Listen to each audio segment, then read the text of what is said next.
I'm ready to put the binding on. So I did a couple of prep things. One thing I did was I took my binding and I just clipped it just because I want it to start getting the shape. So, I know exactly where the fold should be. I lined everything up. So I'm just leaving this aside. I know there are bits in here. I'm not going to clip it the whole way.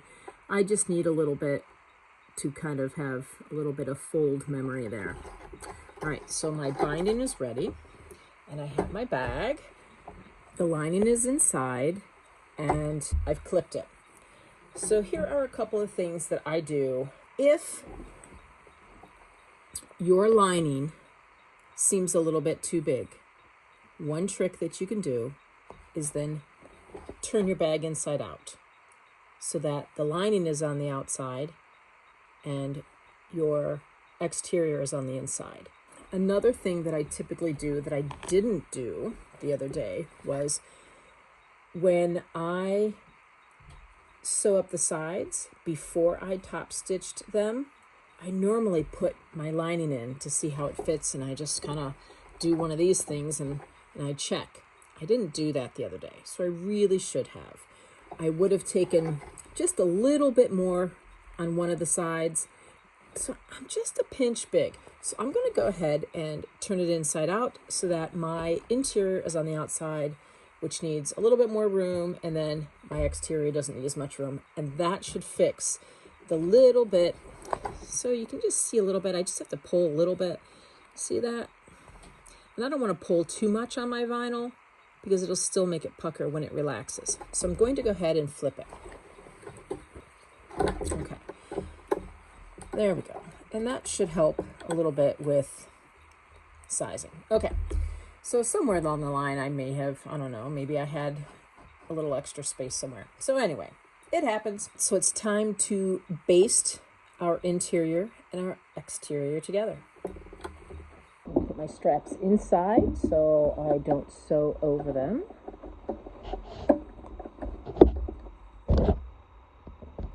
I'm going to watch my interior fabric well to make sure that I don't have too big of any puckers. So I'm going to start at a side seam. I have my seams matched up. There will be binding over it, so if one side ends up not exactly perfect, you're okay. It's all right. I'm going to baste at 1/8 inch from the raw edge at a stitch length of 5. I want to keep checking to make sure that my lining edge matches up with my exterior edge so that I don't have a part where the lining isn't caught, and then when I go to bind, I have weird seam. All right. I am not going to backstitch. It's not necessary. This is just to hold my two pieces together when I attach my binding. See, I can see that my lining has dropped down. I just want to make sure, keep checking. It's not a problem to take one of these stitch lines out. It is only a baste, but if you don't have to, it saves you a step. Here is where my magnetic snap is, so I want to be sure that it's not dropping down. Stick a clip right back here. Because it's tending to want to try to drop down because of the height. So we'll see how it goes. There we go. I think we're good.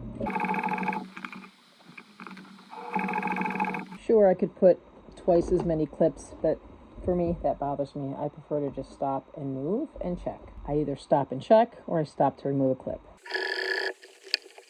Sure, I have my seams matched up and they're pretty good, so let's keep going.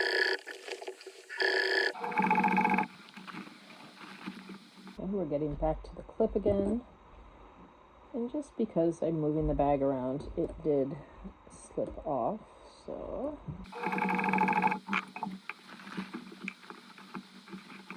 Okay, here is the other half of my magnetic snap.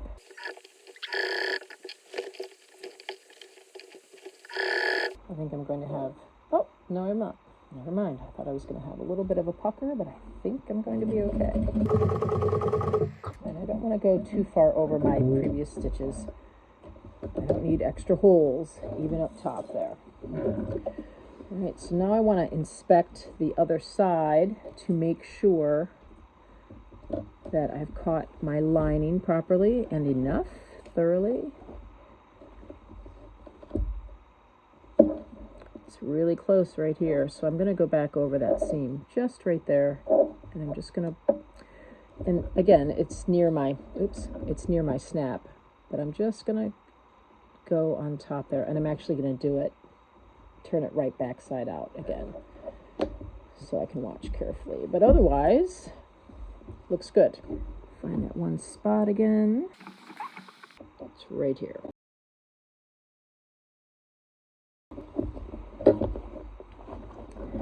So I know that I'm going to be stitching at greater than 1/8 of an inch, but approximately 1/4 of an inch. So I can go just a pinch on the inside of my basting stitch. Just enough to catch it. I know my binding seam is going to be a little thicker than what I just sewed. I don't want any threads hanging out because I don't want anything to peek out of my binding. All right, it's time to attach the binding, sew it on, and then I'm done. Yay! I don't like these threads either. So I'm going to go ahead and start on one of the edges.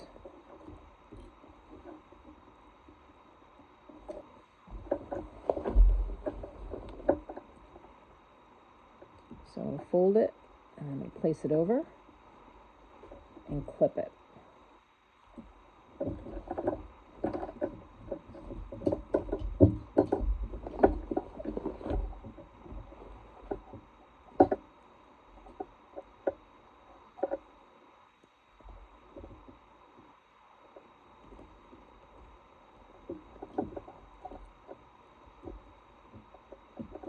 See how I'm removing a clip, putting it down, and then I'm putting the clip right back where it was. It's because this has a little folded crease, and I know that if I set it on top, that it's even on the front and back.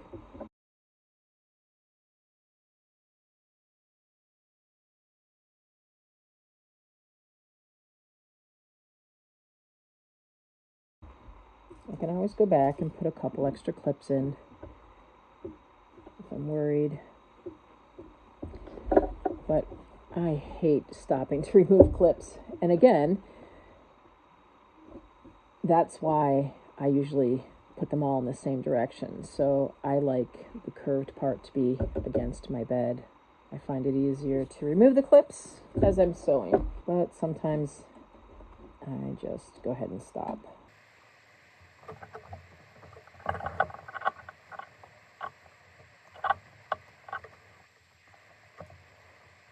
And as well, as I'm pinning this, I'm feeling the front and the back to make sure it feels like they're matching up. And actually, I'm going to turn this around because I'm probably going to turn it back inside out. Probably should have left it inside out. I prefer to top stitch from the exterior, but sometimes that's not possible. So I'll probably go back through and reverse all my clips. I'll spare you that though. Yeah, don't let it be all, oh, you can't even see, sorry about that. Don't let it be all like puckery there. Don't let it be all puckery here. Make sure you smooth it out and make it lay flat. I have one little teeny tiny pucker there, but you know what? Nobody's ever going to notice. Shh, don't tell.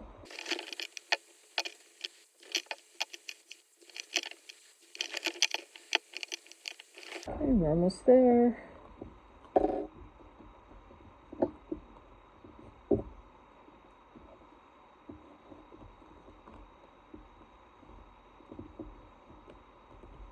Okay, Now we have, excess, but I don't want to cut that right here because that could leave me short. I always leave a little extra. You never know. And I don't tend to that over this until I'm completely around the bag and to about here. So I'm going to go ahead and leave that. Turn it back inside out. Tuck my handles in. There. So then when I lay it on my bed, I'm stitching on the right side. When I have this laying down, I don't know if you can see it, but it's almost straight out. I'm going to go ahead and clip it because that's too much play. Move a couple clips around. There we go.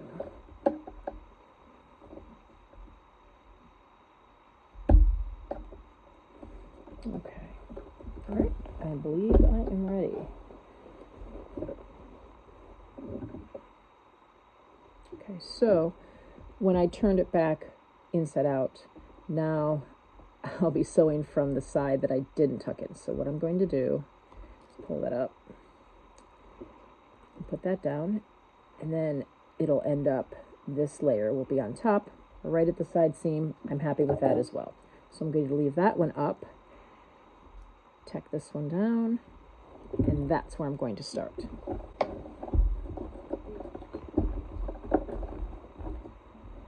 Go slow, stitch length of 5, and I'm going to go very slow.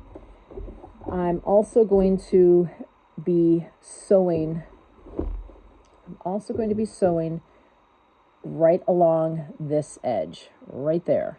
So my presser foot is going to, the edge of my presser foot is going to line up with the edge of my binding piece. All right, I've put the camera very close, so hopefully I don't bump it. I will try my best.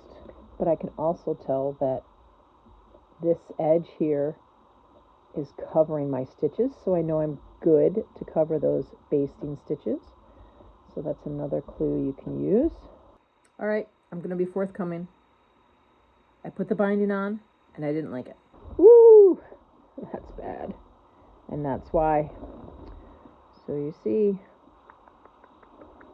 it's bad there too. And I missed the whole side there.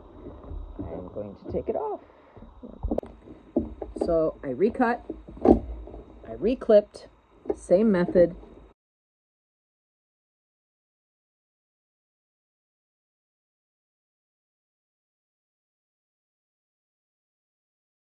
I'm going to try one more time. And this can happen to you, especially with binding, and if this is a new bag for you or you're new to sewing bags, it can happen. I do have a preferred method of binding, and I like using waterproof canvas even for the top, but I would never do it on this one. This one has to be vinyl because it just wouldn't look right with waterproof canvas. So that's why I'm trying again. All right, let's give it a go. I do want to stitch from the top side because I think it's more important for the exterior to look perfect compared to the interior.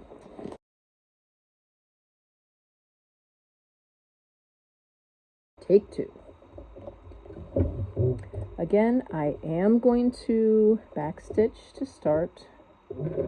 I don't need to backstitch a lot because the other flap is going to go over top of those stitches.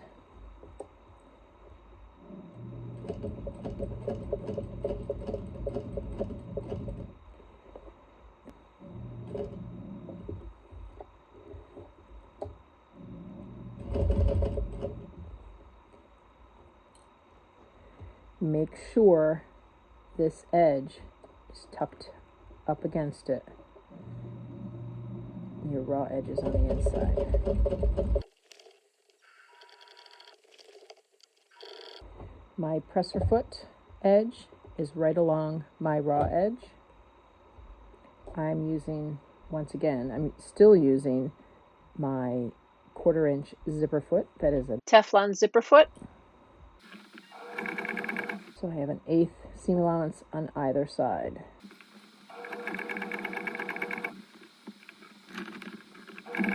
And you see how this is all bubbled? I do not want to take this bubbled underneath my presser foot. So keep flattening it out and straightening it out.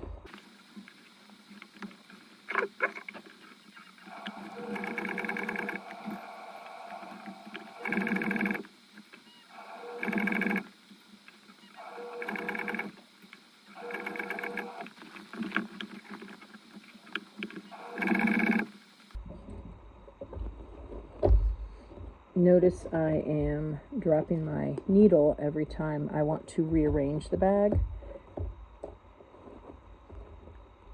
If I don't, this can shift and then I'll have a mess.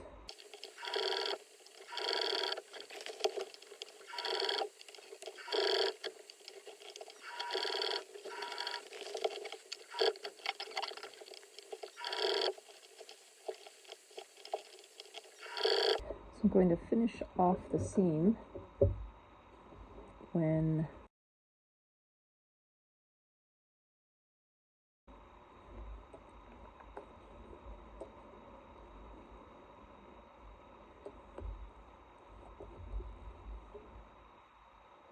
I don't want it to cross over too much, so I'm going to trim a little bit. I should have trimmed a moment ago and I didn't.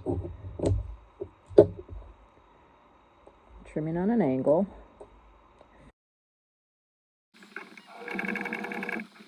And I missed right under here, so I am just going to match up my holes until I get right there. And it's just going to have to be what it is. And hopefully I caught it. I did. And it's not going to be too noticeable, so that's good.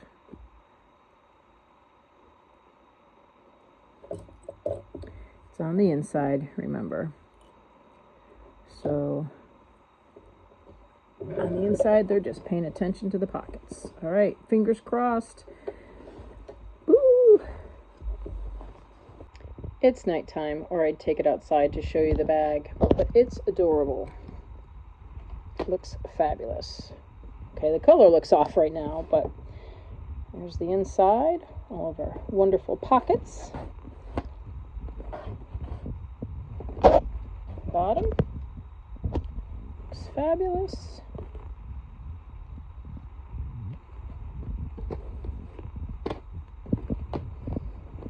Our snap matches up really well. There we go. Nice and even. Beauty. Next, I will begin working on the modifications. If you want to see the bag with the water bottle holder and the sunglasses case, that is my next video.